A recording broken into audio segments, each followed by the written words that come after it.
அடுத்த உமனை பார்க்க நம்ம தயாராகிட்டோம். அரசி டெய்லரிங் ஷாப் வச்சிருக்க நம்ம கல்விக்கரசி அம்மா பார்க்க வந்திருக்கோம். வணக்கம். வணக்கம். பட்டர்கப் சார்பாக உங்களுக்கு இனிய பெண்கள் தின நல்வாழ்த்துக்கள். உங்களை பத்தி சொல்ல முடியுமா? நீங்க எப்ப இதை ஆரம்பிச்சீங்க? எத்தனை வருஷமா இந்த வேலையை செஞ்சுட்டு இருக்கீங்க? 9th படிக்கிறதுலேருந்தே டெய்லரிங் கிளாஸ் ஸ்டார்ட் பண்ணது. அதுக்கப்புறம் மேரேஜ் ஆயிடுச்சு. கல்யாணம் இங்க பள்ளிப்பாளையம், நான் நேட்டிவ்ல பவானி. அதுக்கப்புறம் டெய்லரிங் ரன் பண்ணேன். பிஃபோர் 4 இயர்ஸ் முன்னாடி அவர் இறந்ததுக்கு அப்புறம் இப்ப நான் மறுபடியும் சிங்கிளா இருந்து கண்டினியூ பண்ணிட்டு இருக்கேன்.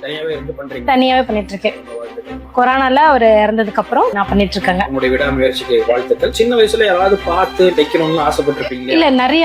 எனக்கு மோட்டிவேஷன் பாத்தீங்கன்னா, கல்யாணத்துக்கு முன்னாடி பவானில ஒரு டெய்லரிங் ஷாப்ல வீட்டுல போர் அடிக்குதுன்னு சொல்லி அங்க போய் இருப்பேன். அங்க போய் அவங்க கிட்ட இருந்து அந்த அக்கா ரொம்ப மோட்டிவேஷன். அவங்க எதா இருந்தாலும் நீ பண்ணுவாங்க. எனக்கு இதை பண்ணணும்னு ரொம்ப நாள் ஆசை. மத்தபடி பாப்பாங்களும் 2 பேர் இருக்காங்க. இது வரைக்குமே நான் ட்ரெஸ் வெளியில தைச்சதே இல்ல, எல்லாமே நானே தான். இது வரைக்கும் நீங்க பார்த்த தடைகளை தாண்டி வரதுக்கு உங்களுக்கு எப்படி அந்த தைரியம் எல்லாம் கிடைச்சது? இன்சிடென்ட்ல இருந்தே ரொம்ப போல்டா நானே என்ன மாத்திட்டேன். இவ்வளவுதான் லைஃப், இதுக்கு மேல ஒண்ணுமே இல்ல, இதை கடந்து வந்துடணும் அப்படிங்கிற மாதிரி கடந்து வந்துட்டேன். ஃபெஸ்டிவல் சீசன்லாம் நிறைய உங்களுக்கு வேலை இருக்கும். நைட்ல ஒர்க் பண்ணுவேன் சார். ஷட்டர் க்ளோஸ் பண்ணிட்டு பாப்பாங்க 2 உள்ள தூங்க வச்சுட்டு 3 நாள் 4 நாள் இங்கே சாப்பாடு எல்லாம் எடுத்துட்டு வந்துட்டு இங்கே பாப்பாங்களை சாப்பாடு வச்சு தூங்க வச்சுட்டு நான் உட்காந்து தைப்பேன். வரக்கூடிய யங் ஜெனரேஷன் பெண்களுக்கு நீங்க ஏதாவது ஒரு அட்வைஸ் சொல்லணும் அப்படின்னா என்ன சொல்லணும்னு நினைக்கிறீங்க? என்ன அச்சீவ் பண்ணமோ அதை ட்ரை பண்ணுங்க. முடியலன்னு சோர்ந்து இருக்க வேண்டாம். முடிஞ்ச வரைக்கும் எல்லாத்தையும் ஃபேஸ் பண்ணி வெளியே வரணும். பாத்துக்கலாம், இதுவும் கடந்து போகும். உங்களுடைய வாழ்க்கையில இவ்வளவு பெரிய தடைகள் போராட்டங்கள் வந்தும் தனியால நின்று இதை போராடுறதுனால பட்டர்கப் சார்பாக உங்களுக்கு வாழ்த்துக்கள் சொல்றோமா. கடவுள் உங்களையும் உங்கள் தொழிலும் மென்மேலும் ஆசீர்வதிப்பார். அனைவருக்கும் மகளிர் தின நல்வாழ்த்துக்கள்.